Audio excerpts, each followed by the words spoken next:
Just like every other MCU property for the last decade, Disney Plus's Moon Knight is filled to the brim with small details and Easter eggs for fans to notice and pick apart. After spending weeks in the wonderful world of Moon Knight and getting invested in the adventures and misadventures of our psycho friends Stephen Grant and Mark Spector, we know it can be hard to say goodbye. What do you do when you're sad and possessed with the urge to rewatch a series you just finished? Hopefully you're not possessed by the spirit of Khonshu, but have you considered doing what our generation does best, rewatching a series you've already seen? Side note, I think the first rewatch is always the best because there's a lot you miss on the first go-around. Not that you need an excuse to rewatch, but if you do, we've constructed a wonderful list of hidden details and Easter eggs in Moon Knight that any fan should spot. There's a free comic book download, a Star Wars reference, the list goes on and on. Of course, this is without question. We have heavily spoilers ahead. By golly, if you haven't seen Moon Knight already, turn the video off, man, and go watch it. Grab your popcorn, grab your drinks, snuggle up, and get ready for a wonderful ride. The first detail that we want to point out is something super immersive to the viewing experience of Moon Knight. There's a QR code, and there's many, that you can scan with your phone and download a free comic book, which so happens to be Werewolf by Night number 33, which is the second appearance ever of Moon Knight in the comics. Although there are a few QR codes in the show, more on that later, this particular one can be found in episode 2, Summon the Suit, on the outside of Mark Spector's storage unit at the 8-minute and 26-second timestamp. In this comic, released in 1972, Moon Knight finally apprehends the werewolf at long last, but the police fire some rounds at them, some crazy stuff happens, and the werewolf, well, I can't spoil it for you. Go ahead and read it yourself. Good lord. Sticking with episode 2 of the series, we see a bird's eye view on the top of a city bus, and the bus reads WBN 0032. This is a reference to Moon Knight's first ever appearance in the comic book world in Werewolf by Night issue 32. And fun side piece of trivia here, although originally based out of Los Angeles, Moon Knight will spend the majority of his crime-fighting career operating out of New York City. These origin-type Easter eggs are kind of a staple in the comic book movie world. We knew this particular Easter egg was coming because we saw the same thing in Spider-Man No Way Home on the bridge sequence. We see a license plate that reads 63A5M3, which, when decoded, is Doc Ock's first appearance in the comic books. I think this entry is particularly awesome. The thugs who take Mark to Harrow are named after the abusive orderlies from the comics. In episode 2, a pair of police detectives come to Mark's door named DC Fitzgerald and DC Kennedy, but a glance towards the end credits reveals the pair's real names, which are Billy and Bobby. In Moon Knight's crazy comic book adventures, Billy and Bobby were orderlies working at the hospital in which Mark Spector was imprisoned by a Mitt. Though their cover stories might have changed, the MCU's Billy and Bobby once again are servants to the Egyptian goddess. One type of Easter egg we absolutely adore is real-world connections to the show or the movie universe. Moon Knight is loaded with them. Let's go through a few. Throwback to episode 2, one of the things Steven discovers in the mysterious storage locker is Mark Spector's passport. It's super easy to miss, but if you got your glasses on, you'll notice that Mark's birthday is listed as March 9th, which is the day as Oscar Isaac's birthday. On the topic of passports, in episode 3, much like Mark's passport revealed he shares a birthday with his actor, Layla's passport reveals that Layla and the actress that portrays her, May Kalamaui, share the same birthday, October 28th.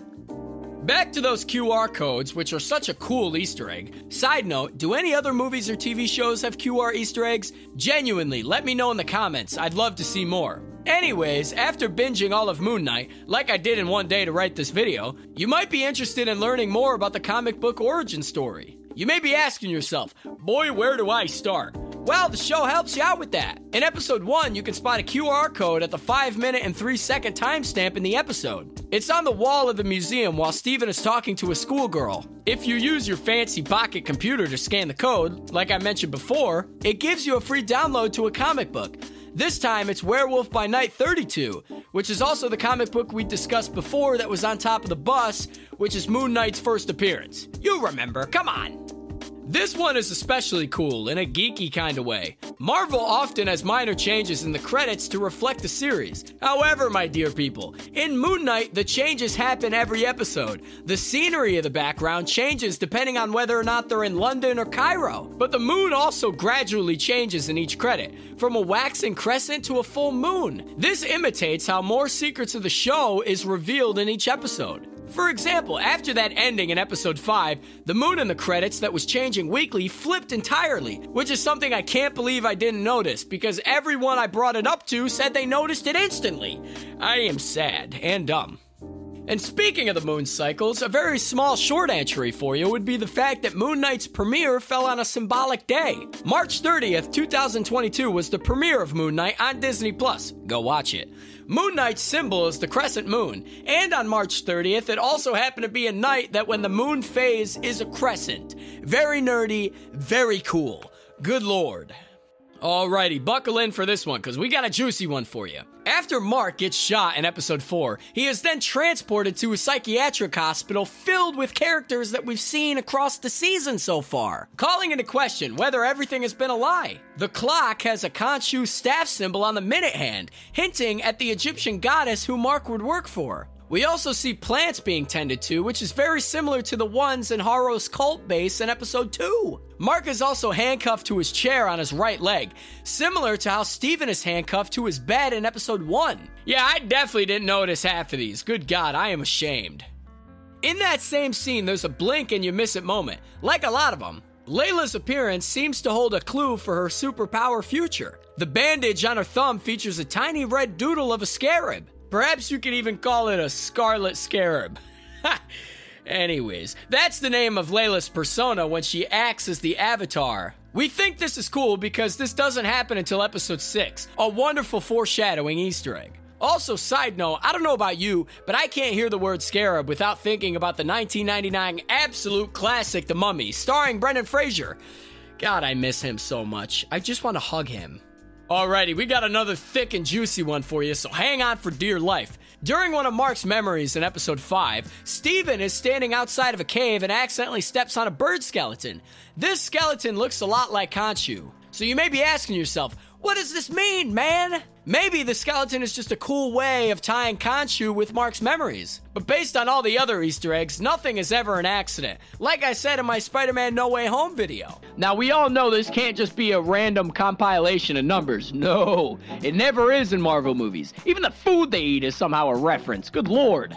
Let's go a bit deeper. Mark becomes Khonshu's avatar, which he was on the brink of death, and Khonshu offered him life in exchange for her servitude. It sounds crazy, I know, but just pay attention. So this memory could just be that, a fragmented memory that Mark created. Mark created Steven, after all, after watching his favorite movie, Tomb Busters, which is a dumb name if you ask me, but whatever. So could Mark have created Khonshu and his entire memory of being Khonshu's avatar on the bird skeleton that he saw on the day that his brother died?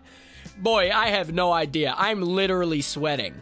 Okay, that was a lot and very deep, and I apologize. And for the sake of my mental health, let's skip to something much easier for me to follow. This one is just funny. Disney went through the trouble of removing chocolate marks from the face of Mark, no pun intended, in the trailer. The particular scene they showed, Mark had chocolate sprinkles on his face, and in the trailer, the sprinkles are gone. I don't know why that's important or why that's worth calling out. I just think it's absolutely hysterical. Alright, let's hop into a few Marvel history Easter eggs. This one is a really solid touch for hardcore fans. In episode 2, Steven is taken into custody by Billy and Bobby. We get a peek at Mark's case file, which happens to be number 1975, which is the year Moon Knight first appeared in a Marvel comic, the aforementioned issue 32 of Werewolf by Night. In episode 5, if you examine the poster of Tomb Busters, dumb name, you'll notice the name of Doug Perlin. This name is a double reference to Doug Moench and Don Perlin, the creators of Moon Knight. Also on the poster is a mention of Timely Atlas Studios, which is another double reference, this time to Timely and Atlas, two early names for the comic book company that everyone knows and loves that would one day become Marvel Comics. In episode 1, we see Steven's fishbowl with some goldfish. Besides being an absolute adorable pet and tasty snack, the food, not the actual fish, the goldfish shot is important for another reason. The bowl contains multiple Egyptian-themed toys to represent the character's love for ancient Egypt. Most of these refer to death, such as the tomb, the pyramid, and the solar bark. And just like that, the list is over. We hope you enjoyed this list, and hopefully we inspired you to rewatch the series, because by God, the second time through was even more enjoyable than the first time. Alrighty, ladies and gentlemen, another video down. How do you feel?